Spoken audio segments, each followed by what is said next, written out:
Bismillahirrahmanirrahim. Assalamualaikum warahmatullahi wabarakatuh. Bertemu saya lagi di sini di materi tentang audit teknologi informasi. Pada video kali ini saya akan memfokuskan tentang pembahasan terhadap tahapan audit teknologi informasi berdasarkan para ahli. Karena saya tahu biasanya untuk para calon auditor atau mungkin auditor yang baru itu bingung sebenarnya untuk melakukan audit itu tahapannya seperti apa saja. Maka di buku Pak Reza Amini ya, yang ada ikonnya di kanan atas itu, ini adalah buku yang saya jadikan rujukan utama untuk mengajar pada semester ini di mata kuliah audit TI. Dalam buku Pak Reza Amini disebutkan bahwa tahapan audit itu sebenarnya secara garis besar ada 3. Langkah pertama, tahapan pertama yaitu perencanaan. Kemudian langkah atau tahapan kedua yaitu pelaksanaan, dan langkah ketiga yaitu pembuatan laporan. Tetapi di dalam buku Pak Reza Amini untuk masing-masing langkah dibahas secara detail juga di dalamnya. Contoh, pada fase perencanaan, yang direncanakan itu apa saja? Maka di dalam buku dijelaskan bahwa yang pertama harus dilakukan pemahaman terhadap objek audit. Jadi kita mengaudit apa, perusahaan jenis apa, kemudian peraturan apa saja yang mengatur untuk perusahaan yang mau kita audit, kemudian berapa cabang dari misalnya kantor cabang yang dimiliki oleh perusahaan itu ada berapa banyak dan sebagainya. Jadi kita harus paham objek audit kita ini apa. Kemudian setelah kita paham objek audit, berikutnya pada fase perencanaan masuk juga tentang penentuan skopnya, karena kalau nanti kita bicara tentang skop audit ini juga walaupun di perusahaan yang sama bisa jadi skopnya berbeda tergantung dari kesepakatan dan juga mungkin ketentuan awal dari project audit itu sendiri. Kemudian baru di fase yang ketiga dari perencanaan ini yaitu kita membuat rencana audit yang details. Di antaranya kita nanti akan membuat audit checklist yang akan saya bahas di video yang lain. Nah, ini adalah tahapan audit menurut Pak Reza Amini, di mana beliau membuat 3 langkah besar, dan di dalam masing-masing langkah tersebut ada breakdown langkah-langkah kecilnya lagi. Untuk lebih lanjut silahkan beli mungkin bukunya juga bisa. Saya lanjutkan. Apakah hanya seperti itu langkah-langkah untuk melakukan audit? Tidak juga. Sebenarnya kalau kita bicara langkah itu kan kita bicara style seseorang menyelesaikan masalah gitu ya. Jadi ini ada satu referensi yang saya gunakan dari Board of Studies, The Institute of Chartered Accountants of India. Jadi ini para akuntan di India ternyata dalam salah satu bab di course studi materialnya mereka membahas tentang information system audit, di mana di poin 634 mereka membuat gambar seperti ini. Menurut mereka langkah dalam audit sistem informasi itu ada 6 dengan tahapan yang sedikit berbeda dengan penjelasan dari Pak Reza Amini. Jika Pak Reza Amini tadi sekuensial, selesai laporan, selesai gitu ya, maka di dokumen ini mereka mengatakan bahwa sebuah fase audit itu tidak selesai pada saat closing saja, tetapi selesai closing ini akan menjadi masukan pada fase awal untuk scoping ulang, karena ini juga sesuai dengan apa yang kita pahami ya, bahwa audit itu nggak mungkin sekali seumur hidup. Secara periodik pasti dilakukan, entah itu 6 bulan sekali, entah itu 1 tahun sekali, sehingga maksud dari Institute of Chartered Accountants of India ini ya ini nggak selesai dalam satu langkah. Hasil dari fase audit yang pertama mungkin akan dipakai untuk menentukan skop pada audit berikutnya dan seterusnya. Nah, kita bahas satu persatu ya. Di sini mereka mengatakan bahwa langkah pertama dari audit adalah penentuan skop. Ya sama ya, Pak Reza juga tadi mengatakan pada fase perencanaan ada penentuan skop. Kemudian di sini melakukan perencanaan itu sendiri. Nah, perencanaan di sini kalau di dalam buku dijelaskan, di antaranya juga menyiapkan audit checklist dan sebagainya.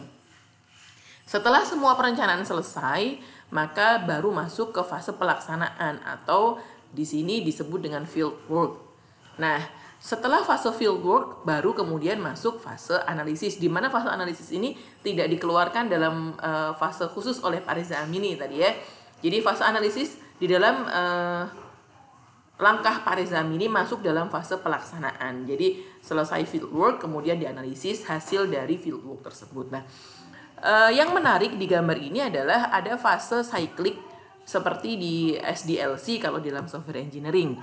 Jadi mereka membuat gambar di mana ada sebuah panah yang harusnya ke atas. Ketika sebuah fase analisis selesai, maka itu tidak langsung dianggap selesai karena bisa jadi ada sesuatu yang kurang. Nah, jika ada sesuatu yang kurang, maka hasil dari fase analisis ini bisa naik ke atas lagi untuk menjadi perencanaan.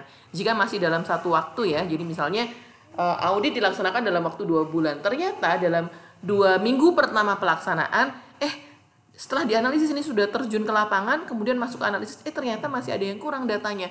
Maka itu bisa jadi dilanjutkan lagi untuk planning berikutnya. Jadi planning ini bisa berulang sampai fase analisis sampai dianggap selesai data yang dibutuhkan.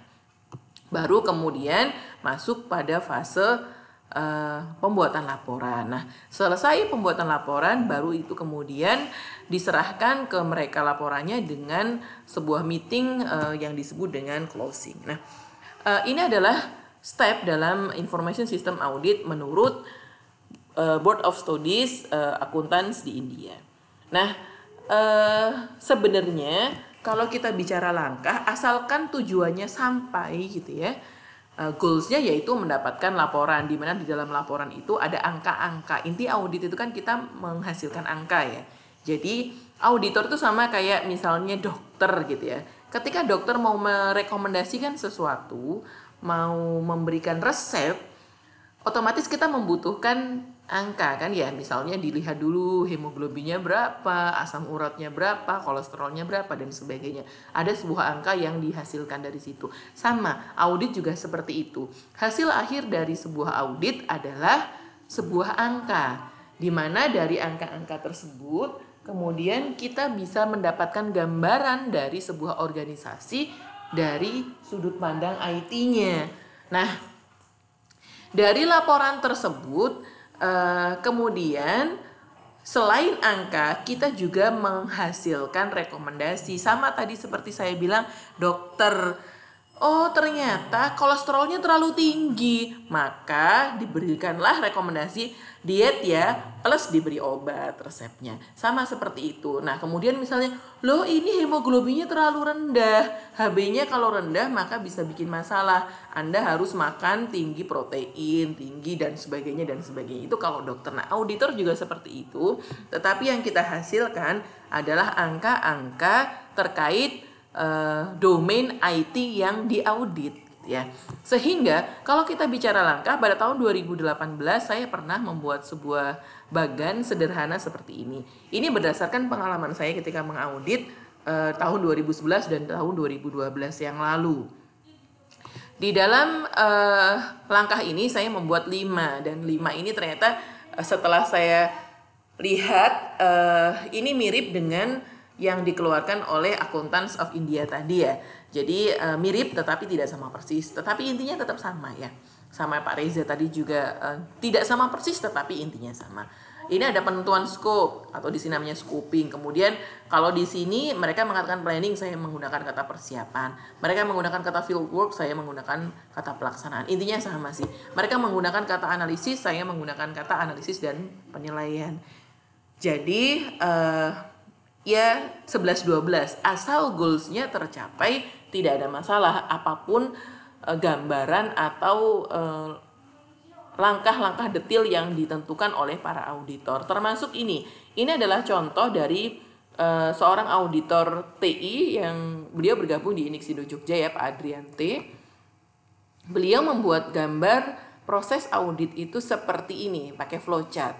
Jadi tetap ada start, ada stop. Kemudian di sini beliau merujuk ada pertama diidentifikasi dulu sistem atau application yang mau diaudit gitu ya. Berarti kan scoping juga kan di sini. Kemudian di sini barulah ketika dari proses ini keluar oke, ada proses identifikasi dan tujuan dari audit ini, dari scope yang tadi itu ya diidentifikasi, kemudian tujuan dan skopnya apa, baru kemudian dilanjutkan pada langkah-langkah selanjutnya. Bahkan di sini beliau membuat petunjuk teknis yang detail ya. Jika kan ada kontrol yang dites, jika kemudian terpenuhi apa tidak, kalau iya dites, kalau tidak kemudian selesai, kemudian kalau selesai kemudian gimana, tetap dievaluasi menggunakan CAT dan sebagainya. Ini adalah langkah yang di-share oleh Pak Adriante tentang langkah-langkah audit teknologi informasi. Jadi dengan 4 gambar yang sudah saya tampilkan tadi, semoga memberikan gambaran seperti apa sih tahapan audit TI yang sesungguhnya. Jadi tidak ada yang salah atau tidak ada yang paling benar. Yang ada adalah masing-masing punya concern untuk mencapai goals atau tujuan berdasarkan metodologi yang dianggap paling efektif dan efisien. Nah, untuk berikutnya di video-video saya akan fokus pada referensi yang saya sudah sebutkan di depan menggunakan punya Pak Reza Amini ya, sehingga nanti kita fokusnya ada 3 tahapan besar dalam audit TI, yaitu perencanaan, pelaksanaan, dan pembuatan laporan. Tetapi nanti dalam video akan saya usahakan memberikan penjabaran detail dan contoh-contoh dari audit checklist dan sebagainya. Itu yang bisa saya share dalam video ini tentang tahapan dari proses audit teknologi informasi. Semoga bermanfaat. Sampai ketemu lagi di video selanjutnya. Saya akhiri. Assalamualaikum warahmatullahi wabarakatuh.